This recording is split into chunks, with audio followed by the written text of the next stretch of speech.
ഉടമ്പടി ആദ്യത്തെ 3-4 ആഴ്ചകൾ ഇടിവിട്ട് പോലെ പൊടാതെ ഇങ്ങനെ കവളാസ് പൊട്ടണ പോലെ പൊട്ടും. പിന്നെ ഒറ്റ നിപ്പാണ്, പിന്നെ അനങ്ങത്തില്ല ഈ സംഭവം. എന്താണ്? വിശ്വാസകാലം കഴിഞ്ഞു, ഇനി പ്രത്യാശക്കാലമാണ്. ഈ പ്രത്യാശക്കാലത്ത് പറയുമ്പോൾ ദൈവം ആ സമയത്ത് വാച്ച് ചെയ്യണത് നിന്നെ വാച്ച് ചെയ്തുകൊണ്ടിരിക്കും. ഈ പ്രത്യാശക്കാലത്ത് നീ എന്ത് ചെയ്ത്? മിക്കവാറും ദൈവാനുഗ്രഹം കൊണ്ടൊരു 60% ആൾക്കാരും കിടന്ന് ഉറക്കമായിരിക്കും പ്രത്യാശക്കാലത്ത്. അപ്പോൾ അതൊക്കെ ചെയ്തതാണ്, എല്ലാ കാര്യവും അച്ഛൻ പറഞ്ഞ പോലെയൊക്കെ ചെയ്ത്, അവിടെ കാണിച്ചന്മാർ പറഞ്ഞ പോലെയൊക്കെ എല്ലാം ചെയ്തായിരുന്നു. പക്ഷെ കാര്യമൊന്നും നടക്കുന്നില്ല. അപ്പോൾ അവർക്ക് തളർന്നവർ, മനസ്സിടിഞ്ഞവർ, അതിൽ മിക്കവാറും ഉറങ്ങി. ഈ ടൈമിന് ദൈവം സെസ് ഏർപ്പെടുത്തിയിട്ടുണ്ട്. എന്ന് വെച്ചാൽ ഒരുമാതിരിപ്പെട്ട അലപലാദികളെല്ലാം ഉടമ്പടിയിൽ നിന്ന് മാറ്റും. കാര്യം ഉടമ്പടി ദൈവമായിട്ടുള്ള ഏർപ്പാടല്ലേ, അത് ബയലാറ്ററൽ എഗ്രിമെൻ്റ് അല്ലേ. അപ്പം നീ ഉടമ്പടിക്ക് യോഗ്യമല്ലെന്ന് കണ്ടു കഴിഞ്ഞാൽ പിന്നീട് നിങ്ങൾക്ക് ഉടമ്പടി കണ്ടിന്യൂ ചെയ്യാൻ പറ്റാത്ത രീതിയിലേക്ക് മാറ്റും. പക്ഷേ ചില വിദ്വാന്മാർക്ക് കാര്യങ്ങളറിയാം. അവിടെ പഴയകാല ഹിസ്റ്ററിയും ഫയലുമൊക്കെ ദൈവത്തിൻ്റെ അടുത്തുണ്ട്. ഇപ്പം ഇത്തിരി മാന്യം കാണിച്ചാൽ ഇവിടെ തിരിച്ചു വരുമെന്ന് ദൈവത്തിന് അറിയാം. കഴിഞ്ഞകാല ചരിത്രം അതാണ്. അതുകൊണ്ട് ദൈവം ഒരു ചെറിയൊരു അനുഗ്രഹമൊക്കെ ഭിന്നിച്ച് കാണിച്ചിട്ട് അവളൊന്നൊരു ഇൻസെൻറ്റീവ് കൊടുത്തിട്ട്, കാരണം ദൈവം നിങ്ങൾ ഉടമ്പടി തുടരാൻ ദൈവം ആഗ്രഹിക്കുന്നുണ്ട്. അതെന്താ പ്രശ്നം എന്ന് വെച്ച് കഴിഞ്ഞാൽ ഉടമ്പടി ഒരു ജീവിത രീതിയാണ്. അത് പറമ്പ് വിൽക്കാനും ജപ്തി മാറാനും വേണ്ടിയുള്ള തൽക്കാലത്തേക്കുള്ള സൂത്രപ്പണിയല്ലത്. അപ്പം അങ്ങനെ അതാണ്. അത് കഴിയുമ്പോൾ ഇത് നിർത്താവെന്നൊക്കെ പറഞ്ഞ് ഉടമ്പടിയിൽ ആ രീതിയിൽ ഉടമ്പടിയെ കാണുന്ന ആൾക്കാരെ കുറച്ച് കഴിയുമ്പോൾ ദൈവം വകഞ്ഞു മാറ്റും, ആ മേഖലയിൽ നിന്ന് മാറ്റും. എന്നിട്ട് ദൈവം നിലനിർത്തും, ബാക്കിയുള്ള 40% നിലനിർത്തും. ഈ 40%-ക്കുറിച്ചാണ് സക്കറിയ ഇന്ന് പറയണത്. സക്കറിയ ഞാൻ കണ്ടില്ലേ, ഞാൻ കണ്ണും പൂട്ടി വചനം എടുത്തപ്പോൾ എന്താ പറയണത്? അവശേഷിക്കുന്നവർ അവകാശം. Take the word of God. സക്കറിയ 8:12. സക്കറിയ 8:12. എന്താ? ഞാൻ സമാധാനം വിതയ്ക്കും. ഞാൻ സമാധാനം വിതയ്ക്കും. മുന്തിരി ഫലം നൽകും. നിലം വിളവ് നൽകും. ആകാശം മഞ്ഞു പൊഴിക്കും. ഈ ജനത്തിൽ അവശേഷിക്കുന്നവർ ഇതെല്ലാം അവകാശമാക്കാൻ ഞാൻ ഇടയാക്കും. അതാ വിഷയം. അവശേഷിക്കുന്നവരാണ് അവകാശം പ്രാപിക്കുന്നത്, അല്ലാതെ ആരംഭശൂരത്വം കാണിക്കുന്നവരല്ല. ഈ ആരംഭശൂരത്വക്കാരെ കർത്താവിന് നല്ലവണ്ണം അറിയാം. അതുകൊണ്ട് തന്നെ അനുഗ്രഹം ആദ്യത്തെ ഒരു സെക്ഷൻ കഴിഞ്ഞിട്ട് സ്വിച്ചിട്ട പോലെ അനുഗ്രഹം നിൽക്കും. പ്രത്യാശയുടെ സമയത്തേക്ക് ചെല്ലുമ്പോൾ ഇത് ലാഗ് ചെയ്യും. എന്നിട്ട് 60% പേര് പിരിഞ്ഞു പോരും. പിരിഞ്ഞു പോണതല്ല, പിന്നീട് ഒരിക്കലും ആലപ്പുഴ വരത്തില്ല. അതാണ് സംഭവം. അത് ഇവിടെ ഈ ഉടമ്പടിക്ക് മാത്രമുള്ളതല്ല, ദൈവമായിട്ട് ബന്ധമുള്ള എല്ലാ വിഷയവും അങ്ങനെയാണ്. ആദ്യം കുറച്ച് ഇൻസെൻറ്റീവ് കാണിക്കും, അപ്പോൾ കുറേ ആൾക്കാർ വെക്കാനായാലും വെള്ളം വീഞ്ഞാക്കും. അതുപോലെ തന്നെ കടനിമിത്തം നടക്കും. അതുപോലെ തന്നെ മത്സ്യങ്ങൾ വർദ്ധിപ്പിക്കും. അങ്ങനെ കുറേ അത്ഭുതങ്ങൾ നടന്നു കഴിയുമ്പോൾ ഒത്തിരി പേര് കർത്താവിലേക്ക് വരും. കുറേ അണ്ണന്മാർ ശിഷ്യന്മാരാകും. ആ ശിഷ്യന്മാരുടെ കൂട്ടത്തിൽ കുറച്ച് കഴിയുമ്പോൾ ഈ സ്നേഹത്തിൻ്റെ കാലം തുടങ്ങും. പ്രത്യാശയുടെ കാലം കഴിഞ്ഞ് പിന്നെ വേണ്ടത് കുറച്ചുകൂടി ബുദ്ധിമുട്ടാണ്. എന്താ കാര്യം? അവിടെ സ്നേഹം മാത്രമേ ഇൻവെസ്റ്റ് ചെയ്യത്തുള്ളൂ. അവിടെ നിങ്ങളുടെ ജോലി, വീട്, വിവാഹം, അങ്ങനെ ഒരു കാര്യവും ദൈവം അഡ്രസ്സ് ചെയ്യത്തില്ല. ദൈവം നോക്കും നിൻ്റെ സ്നേഹം വളർന്നു എന്ന് നോക്കും. അതാണ് സ്നേഹത്തിൻ്റെ കാലം എന്ന് പറയണത്. ഉടമ്പടിയുടെ സ്നേഹത്തിൻ്റെ കാലത്ത് നോ സൈൻ, അടയാളമൊന്നുമില്ല. ആശുഷ ജീവിതം ഇങ്ങനെ പോകും. പണ്ട് ഉടമ്പടി എടുക്കാഞ്ഞ കാലത്ത് എങ്ങനെയായിരുന്നു ഏതാണ്ട് അതുപോലെയൊക്കെ തന്നെ പോകും. അപ്പോൾ ദൈവം പരിശുദ്ധാത്മാവ് ഉണ്ടെങ്കിൽ ദൈവം പറയും ഇത് സ്നേഹത്തിൻ്റെ കാലമാണ്. ഇവിടെ നമ്മുടെ ഈ ഡിപ്പോസിറ്റ് എന്ന് പറയുന്നത് സ്നേഹം മാത്രമാണ്. ജോലിക്ക് വേണ്ടിയുള്ള പ്രാർത്ഥന ഒന്നും ഏൽക്കത്തില്ല. കൊച്ചുണ്ടാകാൻ വേണ്ടി പ്രാർത്ഥിക്കുന്നു, കല്യാണം കിട്ടാൻ വേണ്ടി പ്രാർത്ഥിക്കുന്നു. അതൊക്കെ നീ നേരത്തെ ഫെയ്ത്ത് കാലത്ത് പ്രാർത്ഥിച്ചതാണ്. ഇപ്പം അതിനൊന്നും അടയാളമില്ല. ഇപ്പം തോന്നണത് നിനക്ക് ദൈവത്തോട് സ്നേഹമുണ്ടോ എന്നേ നോക്കത്തുള്ളൂ. അതാണ് സ്നേഹത്തിൻ്റെ കാലം. ഈ സ്നേഹത്തിൻ്റെ കാലം എന്ന് പറയുന്നത് ഒരു 1.5 കാലമാണ്. കാര്യം ഇതെന്ന് പറയണത് ഒരു 20% സർവൈവിങ് കിട്ടും ഇതിനകത്തുനിന്ന് സ്നേഹത്തിൻ്റെ കാലത്ത്. ഇവിടെ ഒരു അവശേഷിക്കുന്ന ആൾക്കാരുണ്ട്. അവശേഷിക്കുന്നവർ അവകാശം പ്രാപിക്കുന്ന ഒരു കാലമുണ്ട്. ഈ സ്നേഹത്തിൻ്റെ കാലത്ത് വരണത് കാരണമുണ്ട്. സ്നേഹത്തിൻ്റെ കാലത്തിന് മുമ്പ് ഉണ്ടാകുന്ന വിഷയം, സ്നേഹത്തിൻ്റെ കാലം എങ്ങനെ തുടങ്ങണത്? സ്നേഹത്തിൻ്റെ കാലം തുടങ്ങണത് ശരിക്കും പറഞ്ഞാൽ മറ്റുള്ളവർ ഉടമ്പടിയെക്കുറിച്ചും മറ്റുള്ളവർ നീ എടുത്ത ഉടമ്പടിയെക്കുറിച്ചും നിന്നോട് സംസാരിക്കും. അപ്പോൾ നീ തീഷ്ണത കൊണ്ട് തുള്ളിച്ചാടും. ഉടമ്പടി എടുത്തിട്ടുള്ള ആൾക്കാർ തന്നെ നിന്നോട് വന്ന് സംസാരിക്കും ഉടമ്പടിയെക്കുറിച്ച്. അപ്പോൾ എന്തെന്നില്ലാത്ത ഉണർവോടുകൂടി നീ പഴയ നിനക്കൊന്നും കിട്ടിയില്ലെങ്കിലും, വീട് വെച്ചില്ലെങ്കിലും, IELTS പാസ്സായില്ലെങ്കിലും നീ ദൈവത്തോടുള്ള സ്നേഹത്തിൽ കുതിച്ചു ചാടിക്കൊണ്ട് കർത്താവിന് വേണ്ടി ജീവിക്കാൻ നോക്കും. അത് കർത്താവാണെന്ന് പറയുന്ന വേദം. അതാണ് സ്നേഹത്തിൻ്റെ കാലം തുടങ്ങണത്. Take the bed of God, അത് കർത്താവാണ്. 21:7 സ്തുതിക്കട്ടെ. ഹല്ലേലൂയ, ഹല്ലേലൂയ, ഹല്ലേലൂയ. യേശുവേ നന്ദി, യേശുവേ സ്തുതി, ഹല്ലേലൂയ. യേശുവേ ആരാധന, ആരാധന, ആരാധന, ആരാധന. യോഹന്നാൻ 21:7. യോഹന്നാൻ 21:7. യേശു സ്നേഹിച്ചിരുന്ന ആ ശിഷ്യൻ പത്രോസിനോട് പറഞ്ഞു, അത് കർത്താവാണ്. മനസ്സിലായില്ലേ? യോഹന്നാൻ പോലും അറിഞ്ഞു കാണത്തില്ല ഇത് എന്താ എഴുതി വെക്കണമെന്ന്. അതിങ്ങനെ കാലങ്ങൾ ചെല്ലുന്തോറും ഇങ്ങനെ വചനം പ്രസവിച്ചുകൊണ്ടേയിരിക്കും. വചനത്തിൽ തന്നെ മദർ വേർഡെന്ന് സംഭവമുണ്ട്. മദർ വേർഡ് എല്ലാ ദിവസവും വചനം പ്രസവിക്കും. ഓരോരോ കുഞ്ഞുങ്ങൾ മനുഷ്യാവതാരം ചെയ്തു വരും. നമ്മുടെ ജീവിതാനുഭവങ്ങളുടെ മനുഷ്യാവതാരം, വചനത്തിൻ്റെ മനുഷ്യാവതാരം ഭയങ്കരമായ ഒരു വിസ്മയക്കാഴ്ചയാണ്. ഇവിടെ എന്താ സംഭവിച്ചിരിക്കുന്നത്? പശുവും ചത്ത്, മോരിലെ പുളിയും പോയി, എല്ലാവരും ചാടി വള്ളത്തിൽ കയറി അവിടെ പഴയ ജീവിതത്തോട്ട് അവർ പോയി. ശിഷ്യന്മാരെല്ലാവരും പഴയ പണിക്ക് പോയി. യേശുവിൻ്റെ കൂടെ പോയിട്ട് പണ്ടൊക്കെ അപ്പം വർദ്ധിപ്പിച്ചൊക്കെ നുണഞ്ഞുകൊണ്ടൊക്കെ പറഞ്ഞുകൊണ്ടിരിക്കുകയുണ്ട്. പണ്ട് അപ്പം വർദ്ധിപ്പിച്ചാൽ ഞങ്ങൾ തിന്നാൻ ഭയങ്കര മധുരമായിരുന്നു, അത് മീൻ കിട്ടിയായിരുന്നു, അത് വർത്തമീൻ കിട്ടിയാന്നൊക്കെ പറഞ്ഞിട്ട് വള്ളത്തിൽ പറഞ്ഞ് കുത്തിരുന്ന് പണ്ടത്തെ ആധ്യാത്മിക അനുഭവങ്ങളൊക്കെ പറഞ്ഞുകൊണ്ടിരിക്കുകയാണ്. പെട്ടെന്ന് ഒരാളിങ്ങനെ ഈ വെളുപ്പാങ്കാലത്ത് കടലിൻ്റെ അരികിൽ നിൽക്കണ കാണും. ഇവന്മാർ അങ്ങനെ പല ആൾക്കാരും കടപ്പുറത്ത് വരുന്നതാണ്.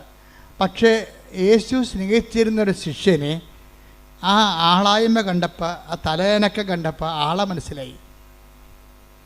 ഉടനെ യോഹന്നാൻ പത്രോസിനോട് പറഞ്ഞ്, ദാറ്റ് ഇസ് ലോർഡ്, അത് കർത്താവാണെന്ന് പറഞ്ഞു.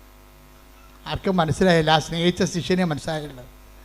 കർത്താവ് വന്നത് മനസ്സിലായില്ല. മക്കളെല്ലാം പൊട്ടന്മാരാണ്. ഉടമ്പടി എടുത്തിരിക്കുന്ന പാർട്ടിയാണ് എല്ലാവരും. പക്ഷെ പൊട്ടനാ. അതിനകത്ത് ഒരുത്തം പറഞ്ഞ് അവൻ്റെ നെഞ്ചത്ത് ചാരിക്കിടന്ന ആളാണ് അവസാന നിമിഷങ്ങളിൽ.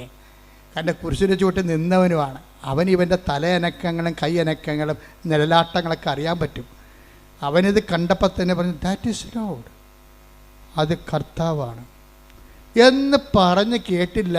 10 ദിവസം നോക്കുമ്പോൾ തനിക്ക് തുണിയില്ലാതിരിക്കുന്ന വെള്ളത്തെ അവൻ ചാടി പുറങ്കുപ്പായി എടുത്തിട്ടേച്ച് ഒറ്റ ചാട്ടം വെള്ളത്തിലോട്ട്. ഈ കർത്താവിൻ്റെ പേര് കേട്ടതേ ഉള്ളൂ. അപ്പം തന്നെ അവൻ ചാടി. ആദ്യം ഞങ്ങൾ പണിക്ക് പോകണമെന്ന് പറഞ്ഞ പാർട്ടിയാണ്. അപ്പോൾ ഇനി ഇവിടെ കരക്ക് നിന്നിട്ട് കാര്യമൊന്നുമില്ല, ഭക്ഷണം കഴിക്കണമെങ്കിൽ ഈ കൈ കൊണ്ട് അധ്വാനിക്കണമെന്നും പറഞ്ഞുകൊണ്ട് തിരിച്ചു പോയ പാർട്ടിയാണ്. പക്ഷേ ആ ഉടമ്പടി കാലമൊക്കെ കഴിഞ്ഞു. അതിൻ്റെ കാലമൊക്കെ അടയാളങ്ങളൊക്കെ തീർന്ന് ഈശോയും മരിച്ചു. ഈ ജീവിതത്തിൽ വേണമെങ്കിൽ നമുക്ക് എന്നാ ഉടമ്പടി, നമ്മൾ വില എടുത്താൽ നമുക്ക് ജീവിക്കാം. ആൾക്കാർ പറയത്തില്ലേ, നാട്ടുകാർ പറയണില്ലേ, എന്നാ പാർട്ടി, നമ്മൾ വില എടുത്താൽ നമുക്ക് ജീവിക്കാം. അതിപ്പോൾ പാർട്ടി മാത്രമല്ല, ആധ്യാത്മിക മേഖലയിലുണ്ട്. കുറച്ച് കഴിയുമ്പോൾ ആൾക്കാർക്ക് നിരാശ കയറിയിട്ട് പറയും, നമ്മൾ വില എടുത്താൽ നമുക്ക് ജീവിക്കാം. അതുമാണ് അപ്പോസ്തലന്മാരാണ് ഇത് ആദ്യം പറഞ്ഞത്. ഞാൻ പണിക്ക് പോകാൻ പോകണമെന്ന് പറയും, ഞാൻ പണിക്ക് പോകാൻ പോകണം. ഇപ്പോൾ പറയും മറ്റുള്ള അണ്ണന്മാരും പറഞ്ഞ് ഞങ്ങളും വരണമെന്ന് പറയും. എല്ലാം കൂടി കെട്ടിയെടുത്ത് പോയതാണ്. എല്ലാവരും കെട്ടിയെടുത്ത് പോയെങ്കിലും കർത്താവിൻ്റെ രീതി വെച്ചാൽ കർത്താവിന് ഇവിടെ ഇൻവെസ്റ്റ്മെൻറ്റ് അറിയാം നല്ലവണ്ണം. ഇവിടെ ഇൻവെസ്റ്റ്മെൻറ്റ് എന്താണെന്ന് വെച്ച് കഴിഞ്ഞാൽ ഇവർക്ക് നിക്ഷേപമുണ്ട്. പഴയകാല കാലത്തിലെ കർത്താവിന് വേണ്ടി ഒത്തിരി സ്നേഹിച്ച് കൂടെ നടന്ന് ജോലി ചെയ്ത ആൾക്കാരാണ്. ഒരുത്തൻ കർത്താവിന് വേണ്ടി വെട്ടിയ ആളാണ് പത്രോസ്. ശത്രുക്കളുടെ നിന്ന് കർത്താവിനെ രക്ഷിക്കാൻ വെട്ടിയ ആളാണ്. ആൾക്ക് ഇൻവെസ്റ്റ്മെൻ്റ് ഉണ്ട്. യോഹന്നാനാണെങ്കിൽ കർത്താവിന് സമരിയക്കാരുടെ വഴിയെ കൂടി കർത്താവ് പോകണമെന്ന് പറഞ്ഞപ്പോൾ സമരിയക്കാർ പറഞ്ഞു, നിൻ്റെയൊക്കെ കൈയും കാലും വെട്ടുമെന്ന് പറഞ്ഞപ്പോൾ പറഞ്ഞ് കർത്താവിനോട് തിരിച്ചൊന്നും പറഞ്ഞ്, നീ ദൈവപുത്രനാണ്, അധികാരമുണ്ട്, പക്ഷെ പ്രയോജനമില്ല. ഇവന്മാരുടെയൊക്കെ പെടലെടുക്കേണ്ടതാണ്. ആ അധികാരം ഇങ്ങോട്ട് താ, ആകാശത്ത് തീയും ഗന്ധം ഇറക്കണം, ഞാൻ കാണിച്ചു തരാം. ഇവന്മാർ ഇന്ന് സംസാരിച്ചാലും നാളെ സംസാരിക്കില്ലെന്ന് പറഞ്ഞ് സമരിയക്കാരുടെ ഇതിൽ കർത്താവിന് വേണ്ടി വീമ്പിളച്ച് നിന്ന ആളാണ് യോഹന്നാൻ. ഈ രണ്ട് കാര്യവും കർത്താവ് വഴക്കിട്ടെങ്കിലും കർത്താവിന് മനസ്സിലതുണ്ട്. അതാണ് വിഷയം. നമ്മൾക്കൊരു കാലത്തെ പ്രാർത്ഥനയിലൊക്കെ വന്ന് വീഴ്ചയൊക്കെ വന്നെങ്കിലും കർത്താവിൻ്റെ ശാസനം കിട്ടിയാലും നിൻ്റെ ഇൻവെസ്റ്റ്മെൻറ്റ് ദൈവം മറക്കത്തില്ല ഒരിക്കലും. അതാ വീണ്ടും ആ രണ്ട് കക്ഷിയുടെ വന്നില്ലേ, യോഹന്നാനും പത്രോസും. പണ്ട് ഈ രണ്ട് കക്ഷികളാണ് കർത്താവിൻ്റെ ജീവന് വേണ്ടി പോരാടിയ രണ്ട് കക്ഷികളാണ്. അപ്പോൾ യോഹന്നാൻ ആണ് കണ്ടെത്തി പറഞ്ഞത് അത് കർത്താവാണെന്ന്. അപ്പം തന്നെ പത്രോസ് എടുത്തു ചാടി. അപ്പോൾ യോഹന്നാൻ തന്നെ സുവിശേഷം എഴുതിയിരിക്കുകയാണ്. എന്താ പറയണത്? അവൻ എടുത്തു ചാടി, പക്ഷേ നമ്മുടെ കയ്യിൽ നിന്ന് താക്കോല് പോയി. അവൻ താക്കോൽ അടിച്ച് മാറ്റി വന്നു. എന്താ കാര്യം? അവൻ എടുത്തു ചാടി. പിന്നെ ഉടനെ ബൈബിൾ പറയണം, എന്നാൽ മറ്റു ശിഷ്യന്മാർ വള്ളത്തിൽ തന്നെ ഇരുന്ന് മീനും കൊണ്ട് പോകുന്നെന്നാണ് പറയണം. അപ്പോൾ എന്നാലെന്ന് ചേർക്കേണ്ട കാര്യം ഇല്ല ഇവിടെ. പക്ഷെ അവൻ എടുത്തു ചാടിയതിന് പ്രാധാന്യം കിട്ടാൻ വേണ്ടിയാണ് എന്നാലെന്ന് പറയണത്. അപ്പോൾ ഈ ഉടമ്പടിയിൽ ഒത്തിരിയേറെ, ഉടമ്പടി എന്താണ്? അവൻ പറയണ പോലെ ചെയ്യണതല്ലേ. അപ്പം അതിൻ്റെ അകത്തൊരു എടുത്തുചാട്ടമുണ്ട്. ഓർത്തേക്കണം, ചെല്ലുമ്പോൾ ചെല്ലട്ടെ എന്ന് പറഞ്ഞുകൊണ്ട് നമ്മൾ ചെയ്താൽ അതിന് സ്പീഡ് ഉണ്ടാകത്തില്ല. ഇപ്പം എന്നാ പറ്റി? പുറത്ത് അടുത്ത് വന്നപ്പോൾ ഇവന്മാർ വയറ്റിപ്പിഴപ്പിന് വേണ്ടിയാണല്ല മീൻ പിടിക്കാൻ പോയത്. ഇവന്മാർ അധ്വാനിക്കാത്ത മീൻ കർത്താവ് ഇവിടെ പൊരിച്ചുകൊണ്ടിരിക്കുകയാണ്. ഇത് ദൈവബലിയുടെ ഒരു ഭാഗമാണ്. എന്നിട്ട് കർത്താവ് പറഞ്ഞ്, നീയൊക്കെ മീനില്ല ഭക്ഷണമില്ലെന്ന് പറഞ്ഞല്ലേ പോയത്. പണ്ട് ഭക്ഷണം കൊടുക്കാൻ വേണ്ടി നോക്കിയ ആളാണ്. പണ്ട് ഭക്ഷണം കൊണ്ട് സമരക്കാരോട് കർത്താവ് സംസാരിക്കുമ്പോൾ ഭക്ഷണം കൊണ്ട് വന്ന കക്ഷികളാണ്. അത് പത്രോസ് പറഞ്ഞു, ഗുരു ഭക്ഷിച്ചാലും. അപ്പം കർത്താവ് പറഞ്ഞു, നിങ്ങളറിയാത്ത ഭക്ഷണം എനിക്കുണ്ടെന്ന് പറഞ്ഞു. അപ്പം പത്രോസ് പറഞ്ഞു, നമ്മൾ പോയ സമയത്ത് വേറെ ആരെങ്കിലും കൊണ്ടുവന്ന് ഭക്ഷണം കൊടുത്ത് കാണുമെന്ന് പറഞ്ഞു. അപ്പോൾ ഈശോ പറഞ്ഞു, എൻ്റെ പിതാവിൻ്റെ ഇഷ്ടം നിറവേറ്റുകയാണ് എൻ്റെ ആഹാരം എന്ന് പറഞ്ഞു. അപ്പോൾ ദൈവത്തിൻ്റെ ഇഷ്ടം നിറവേറ്റി ഭൂമിയിൽ നിൽക്കുന്നതിന് പകരം ഇവരൊന്ന് ചാടി നോക്കിയതാണ്. പക്ഷേ ഇവരെ പോയി വിളിച്ചതിൻ്റെ കാരണം ഇവിടെ പഴയ ഇൻവെസ്റ്റ്മെൻറ്റാണ്. നിങ്ങൾക്ക് പണ്ട് ദൈവത്തിൻ്റെ തിരുസന്നിധിയിൽ എന്തെങ്കിലും പിടിപാടുണ്ടെങ്കിൽ നിങ്ങൾക്ക് ഇന്നത്തെ കാലത്ത് ചിലപ്പോൾ ദൈവം നിങ്ങളുടെ പ്രാർത്ഥന കേട്ടില്ലെങ്കിലും നിങ്ങളുടെ ഇൻവെസ്റ്റ്മെൻറ്റ് ദൈവം വിസ്മരിക്കത്തില്ല. അതെപ്പോഴും ഓർക്കണം. പറഞ്ഞ മനസ്സിലായില്ലേ? ഇപ്പം ഞാനൊക്കെ ഓർക്കുമോ, ഞാനിപ്പോൾ അമ്മ എനിക്ക് പ്രത്യക്ഷപ്പെട്ടു. ഞാൻ എന്താ പ്രത്യക്ഷപ്പെടാൻ കാര്യം? എനിക്ക് പണ്ടൊരു അസുഖം ഉണ്ടായിരുന്നു. എല്ലാ വീട്ടിലും പോയി വണക്കം വായിച്ചു കൊടുക്കും. അസുഖമില്ല, കാര്യം അന്ന് എല്ലാവർക്കും അക്ഷരം അറിയാൻ പാടില്ല ഞങ്ങളുടെ നാട്ടിലേ. അപ്പം ഞാനന്ന് 10ാം ക്ലാസ് പാസ്സായി നിൽക്കുന്ന സമയമാണ്. ഇപ്പം ജീവിതകാലത്ത് മെയ് മാസം വണക്കം വരുമ്പോൾ ഞാൻ ഒരു വീട്ടിൽ പോയി വണക്കം വായിച്ചു കൊടുക്കും. അപ്പോൾ അവിടെ പാട്ടൊക്കെ പാടിച്ചിട്ട് അടുത്ത വീട്ടിൽ പോകും വണക്കം വായിക്കാൻ വേണ്ടി. അപ്പോൾ രാത്രി 7 മണി തൊട്ട് രാത്രി 10 മണി വരെ ഓരോ വീട്ടിൽ പോയിരുന്നുണ്ട് വണക്കം വായിച്ചു കൊടുക്കും. ഇത് നിക്ഷേപമാണ്. അമ്മയുടെ പ്രത്യക്ഷീകരണം വന്നപ്പോൾ ആ പഴയ അക്കൗണ്ടിൽ നിന്നുള്ള സംഭവം എനിക്ക് കിട്ടിയിട്ടുണ്ട്. ദൈവത്തിന് വേണ്ടി നമ്മൾ ചെയ്യണ ഒരു കാര്യവും പാഴായി പോകത്തില്ല. നീ ദൈവത്തിന് വേണ്ടി എന്ത് ചെയ്തിട്ടുണ്ടോ അതെല്ലാം നിക്ഷേപമാണ്. ഒരു ടൈം ആകുമ്പോൾ ആ സാധനം എല്ലാം എടുക്കും ദൈവം. യോഹന്നാനും പത്രോസിനും നല്ല നിക്ഷേപമുള്ള ആൾക്കാരാണ്. പക്ഷെ പത്രോസിന് ഇമ്മിണി കൂടുതലാണ്. പക്ഷെ അതുകൊണ്ട് പത്രോസിനോട് തന്നെ ചോദിക്കും, നീ ഇവരെക്കാളൊക്കെ അധികമായി എന്നെ സ്നേഹിക്കുന്നുവോ? അതാണ് സംഭവം. ഇവരെക്കാളെല്ലാം അധികമായി എന്നെ സ്നേഹിക്കുന്നുണ്ടെന്നറിയാം. പക്ഷെ പത്രോസിന് ആടുകളെ മേയ്ക്കാൻ അധികാരം കൊടുക്കുന്നത് സ്നേഹത്തിൻ്റെ അധികാരത്തിലാണെന്നുള്ള യോഹന്നാൻ കേൾക്കണം. യോഹന്നാന് കൊടുത്ത പാരപ്പണിയാണത്. യോഹന്നാൻ അവിടെ തന്നെ ഇരുന്നില്ലേ? കാര്യങ്ങളൊക്കെ അറിയാം. കാര്യങ്ങളൊക്കെ അറിഞ്ഞിട്ട് കാര്യമില്ല, എടുത്തു ചേടാൻ പഠിക്കണം. അതാണ് താത്വിക പ്രബോധകരും താത്വിക അറിവുള്ളവരും സാധാരണ മനുഷ്യരും തമ്മിലുള്ള വ്യത്യാസം ഇതാണ്. താത്വിക പ്രബോധകർക്കും പ്രൗഢോജ്വലമായ പ്രൊഫസർമാർക്കൊക്കെ കാര്യങ്ങളൊക്കെ അറിയാം. പക്ഷേ ഒരു വള്ളത്തെ തന്നെ ഇരിക്കത്തുള്ളൂ, ഇറങ്ങത്തില്ല. പാവപ്പെട്ടവൻ എന്ത് ചെയ്യും? കർത്താവ് കേൾക്കുമ്പോൾ തന്നെ ചാടി ഇറങ്ങും. അവൻ താക്കോലും കൊണ്ട് പോകും. ഇത് ബൈബിളിലെ ഒരു ഇക്വേഷനാണ് ശരിക്കും പറഞ്ഞാൽ. അപ്പം ചാടി കർത്താവാണെന്ന് കേട്ടാൽ ചാടാൻ കഴിയണം. അതാണ് ഉടമ്പടിയുടെ ഒരു പവർ. എന്നിട്ട് ചാടിക്കഴിയുമ്പോൾ കർത്താവ് പറയും, യോഹന്നാനോട് പറയും, യോഹന്നാന് കിട്ടേണ്ട സംഭവമാണ് ഇതെല്ലാം. ആടുകളെ മേയ്ക്കേണ്ട കാര്യമൊക്കെ യോഹന്നാന് കിട്ടേണ്ടതാണ്. കിട്ടത്തില്ല. കാര്യം വെച്ച് കഴിഞ്ഞാൽ ഒരു കാര്യം യോഹന്നാനാണ് കുരിശിൻ്റെ ചുവടെ നിന്നതേ. കുരിശിൻ്റെ ചുവടെ നിന്നത് യോഹന്നാനാണ്. അപ്പോൾ നല്ല മാർക്ക് സ്കോർ ചെയ്ത ആളാണ്. പക്ഷേ അവസാനത്തെ സ്കോറിന് 50 മാർക്കുണ്ടായിരുന്നു. അത് യോഹന്നാൻ അറിയാൻ പാടില്ലായിരുന്നു.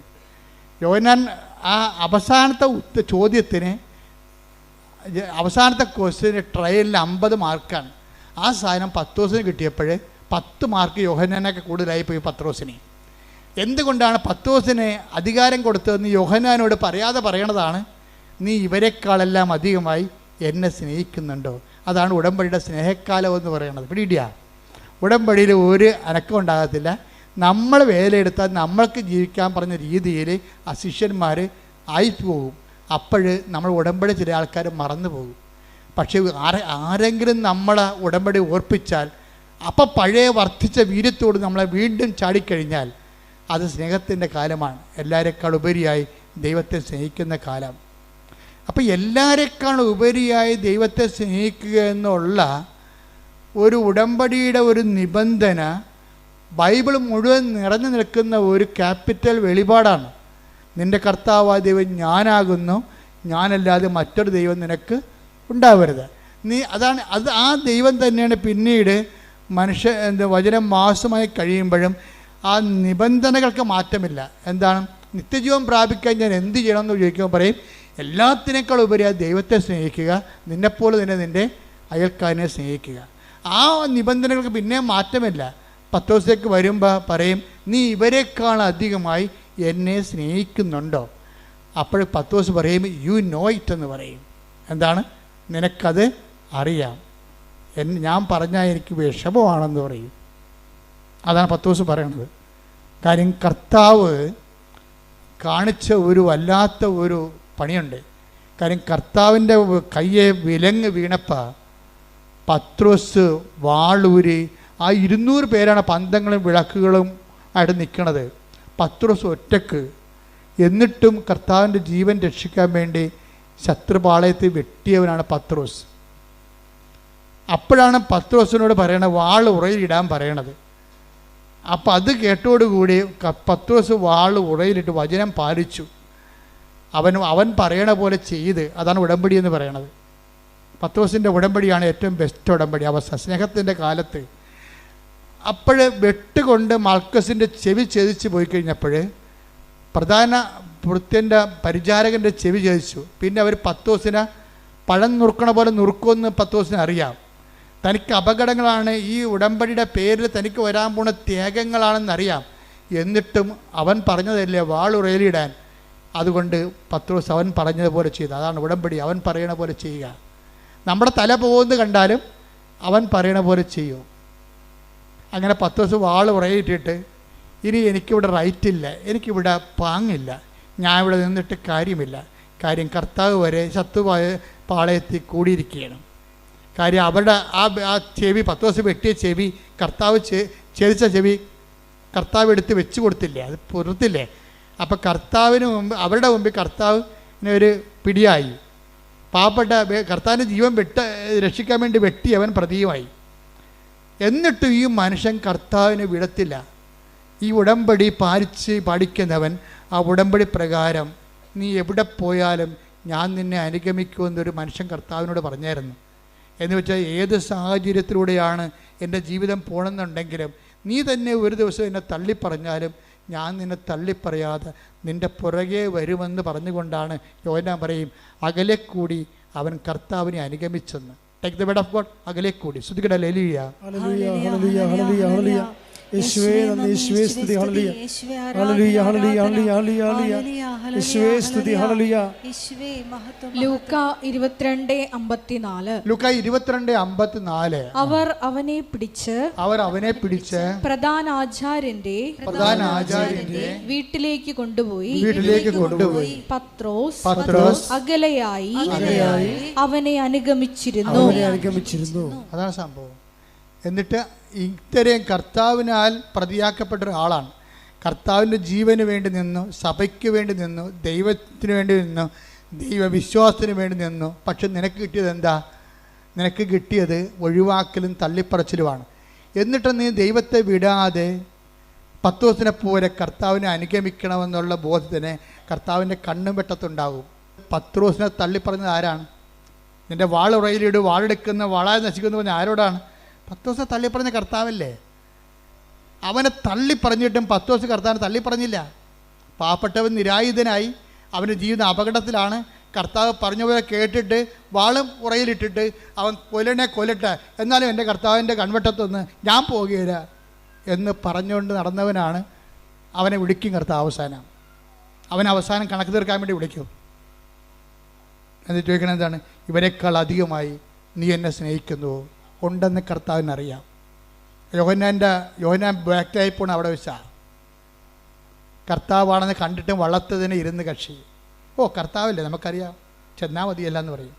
ഉടമ്പടിയല്ലേ, ചെയ്താൽ മതിയല്ല, അതാണ് സംഭവം, അതാണ് യോഹന്നാൻ. പക്ഷേ നീ അനുഗ്രഹിക്കപ്പെടത്തില്ല. ഉടമ്പടിയല്ലേ, നമുക്കറിയാം, ചെയ്താൽ മതിയല്ല. കർത്താവല്ലേ, നമുക്കറിയാം, ചെന്നാൽ മതിയല്ല. ഈ ഒരു നിലപാടിൽ ഉടമ്പടി വർക്കൗട്ട് ചെയ്യത്തില്ല. ചാടണം, ഒന്നും കിട്ടില്ലെങ്കിലും ചാടണം. എന്തിനാണ്? കർത്താവിന് വേണ്ടി പറന്ന് വെട്ടി പ്രവർത്തിക്കണം. എന്നിട്ട് അത് കർത്താവാണെന്ന് അറിയുന്ന അങ്ങനെ ഒത്തിരി പേര് സഭയിലുണ്ട്. നിങ്ങൾക്ക് ചില 10 അറിവൊന്നും ഉണ്ടാകത്തില്ല. പക്ഷേ എന്താ നിങ്ങൾക്ക് ഉള്ളത്? സ്നേഹം ഉണ്ടായാൽ മതി.